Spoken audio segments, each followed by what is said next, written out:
The elevator doors closed with a soft, definitive click, and for exactly 4 seconds, Willa Beckett was alone with the most dangerous man in Manhattan. She stared at the brushed steel doors. He stared at her reflection in them. Neither said a word. The Alderton Group occupied floors 32 through 39 of the Seagram building, and Willa had spent 3 years learning every creak and sigh of those floors. The way the radiator in Conference Room B groaned at noon, the particular silence of the trading floor after a bad quarter, the way Ezra Alderton's voice dropped exactly half an octave when he was about to end someone's career. She knew this building the way a person knows a house they grew up in but were never really welcome in. The elevator opened on 39. Ezra walked out first. He always walked out first. Willa followed, her laptop bag digging into her shoulder, her heels making that sound on the marble she'd never quite gotten used to, too loud, announcing her, taking up more space than she felt she deserved. She was 29 years old, 5'4", and by any reasonable measure, she was the best financial forensics analyst the Alderton Group had ever hired. She was also the only one on the 39th floor who bought her blazers at Lane Bryant and ate lunch at her desk because the executive dining room felt like walking into a party she hadn't been invited to.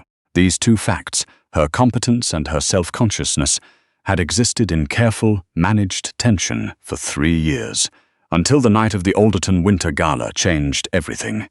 It started, as many things do, with a dress she almost didn't buy.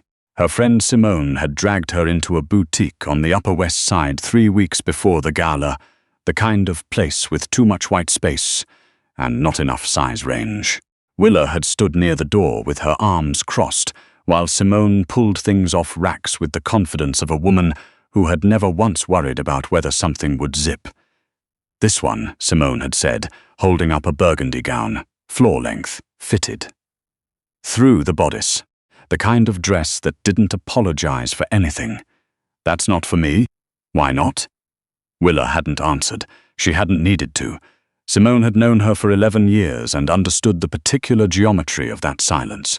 "Try it on," Simone said, just to try it. The dress fit like it had been made for her. That was the problem. Not the size. The way it made her look like someone who belonged in a room she'd spent 3 years convincing herself she didn't need to enter. She bought it. She hung it in her closet. She looked at it every morning for 2 weeks and told herself she'd probably wear something else. She wore the dress. The Alderton Winter Gala was held at the Pierre, which was exactly as intimidating as it sounds. Willa arrived at 7:15, 15 minutes after the time listed on the invitation because she'd learned early that arriving on time to these things meant standing at the edges alone, while everyone else found their footing. She checked her coat, accepted a glass of champagne she didn't intend to drink, and was calculating her route to the data presentation she'd spent 4 weeks preparing. The one that would justify the irregularities she'd found in the Vantage Capital accounts. When she heard her name. Beckett. Ezra Alderton said her last name the way he said most things, like a period at the end of a sentence he'd already decided the meaning of. She turned.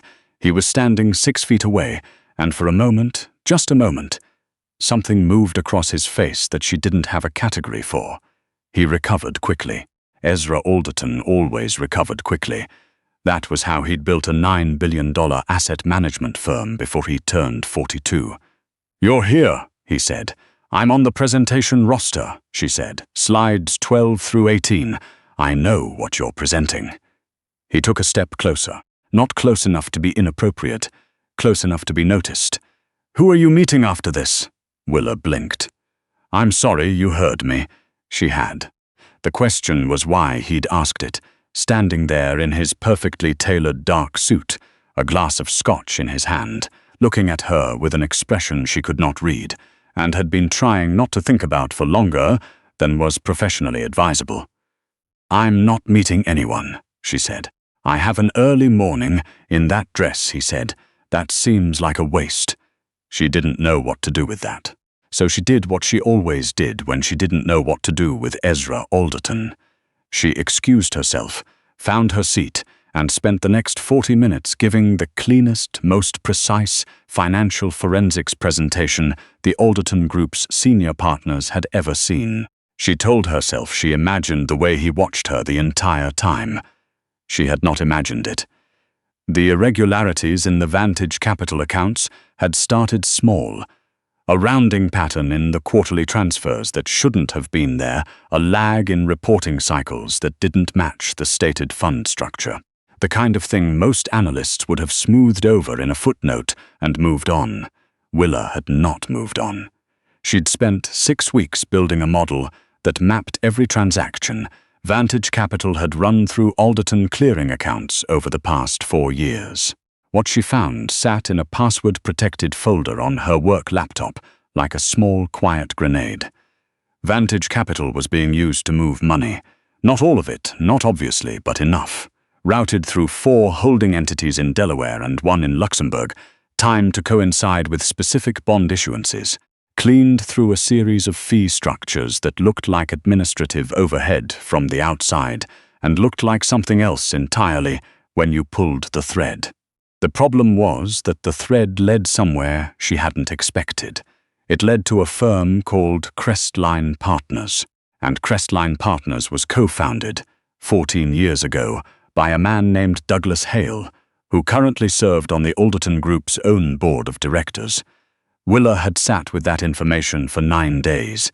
She'd eaten lunch at her desk and stared at her screen and tried to determine if she was reading it wrong. She wasn't reading it wrong. She had 2 options.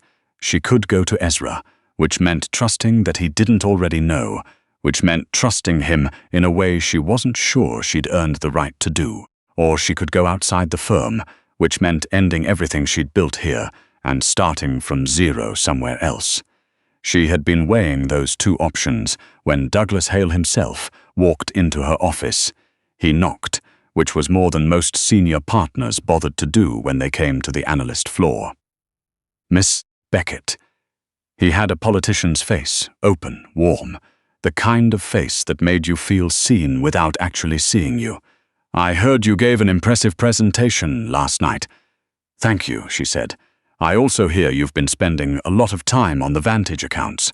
She kept her expression neutral. 3 years of conference rooms with people who thought they were the most important ones in it had given her a very good neutral expression. It's part of my portfolio review rotation, she said. Of course. He sat down across from her without being invited to, crossed one leg over the other and smiled. I'd love to see where you've landed. Just to make sure you have the full picture. These fund structures can get complex, easy to draw the wrong conclusions without context. Willa looked at him. He was 61 years old.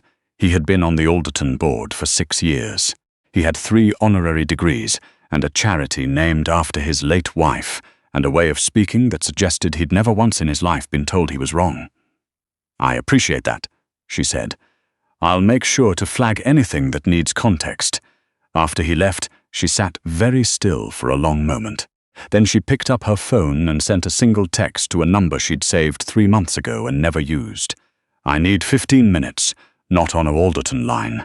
The reply came in 4 minutes, my car, noon, don't use the main entrance.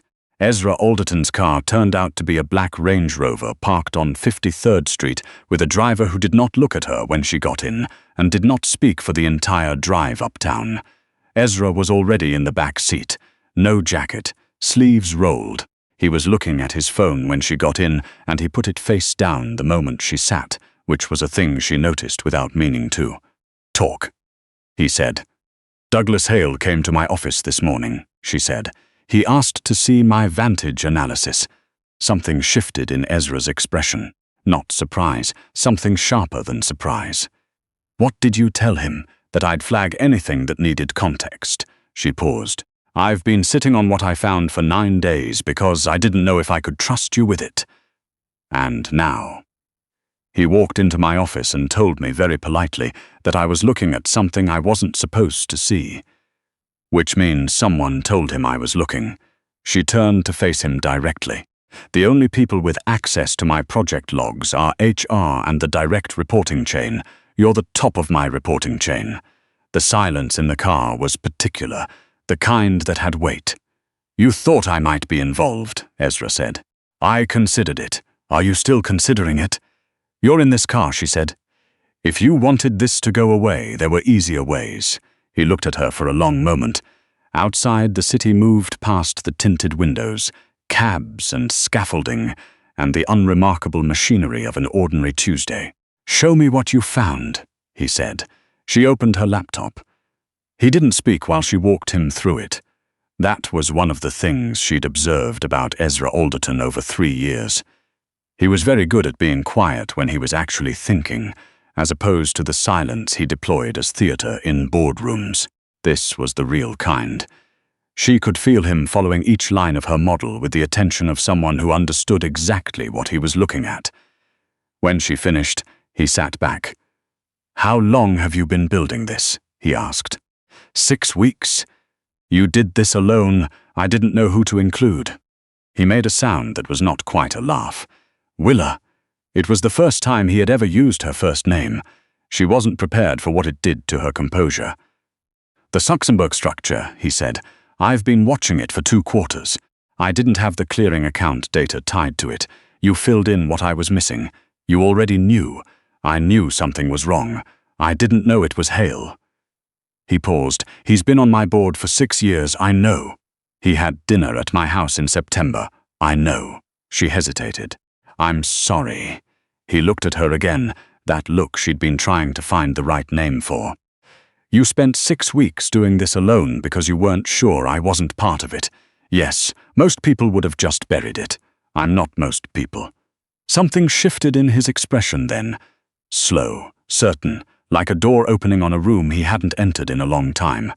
"No," he said quietly. "You're really not." What happened next moved fast and didn't move fast at all simultaneously, which is how significant things tend to work. Ezra's legal team was involved within 48 hours. The SEC filing came 3 weeks later. Douglas Hale resigned from the Alderton board on a Thursday morning, and by Thursday afternoon the financial press had found the story and run with it. And Willa's name was not in any of it because she and Ezra had agreed that it wouldn't be, and she was grateful for that even as part of her felt the absence of it. She was at her desk on a Friday when her direct line rang, not her cell, the office line.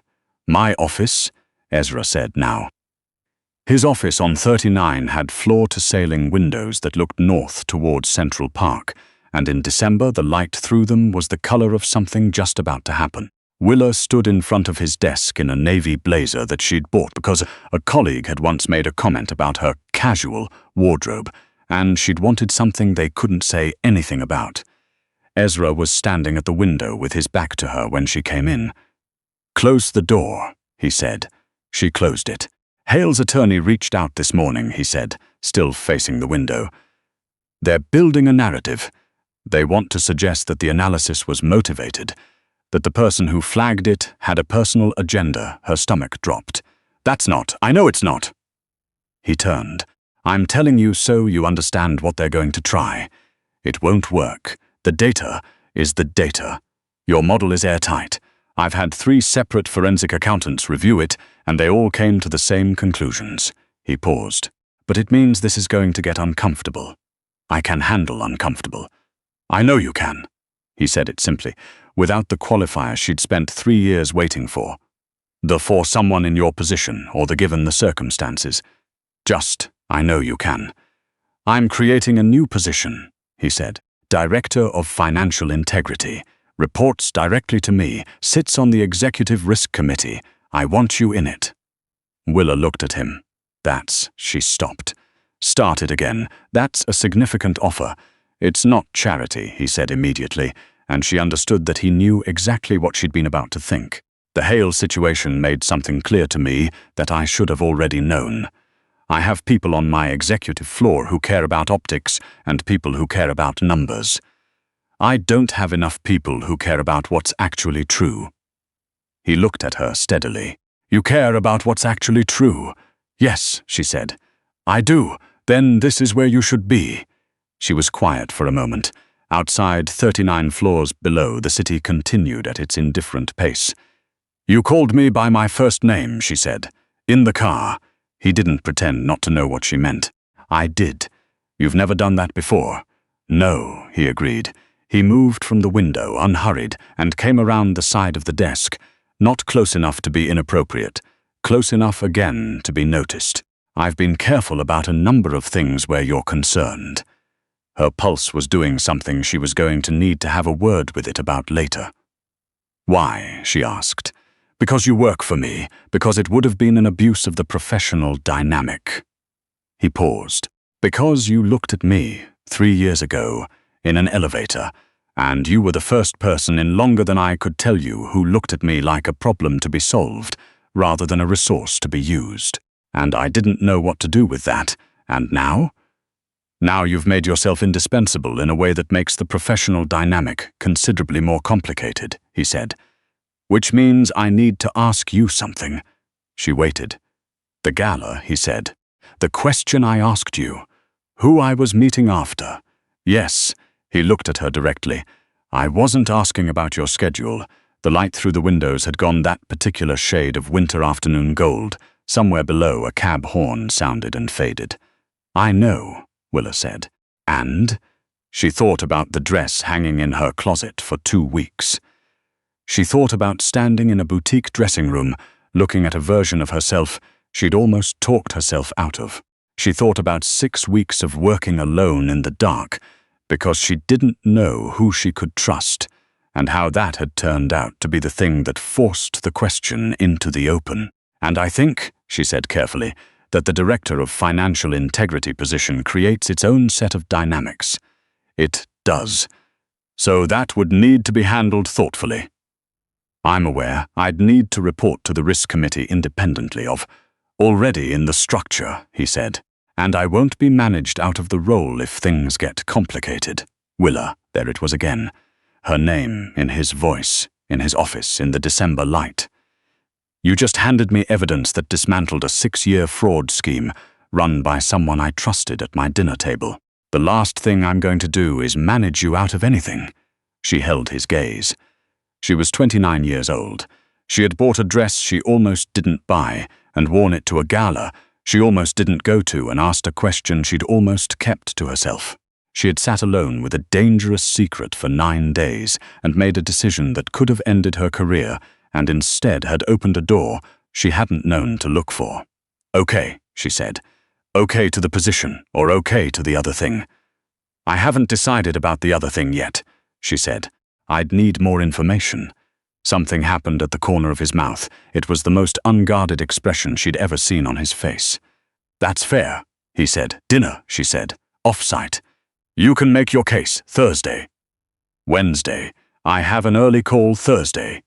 Wednesday, he agreed.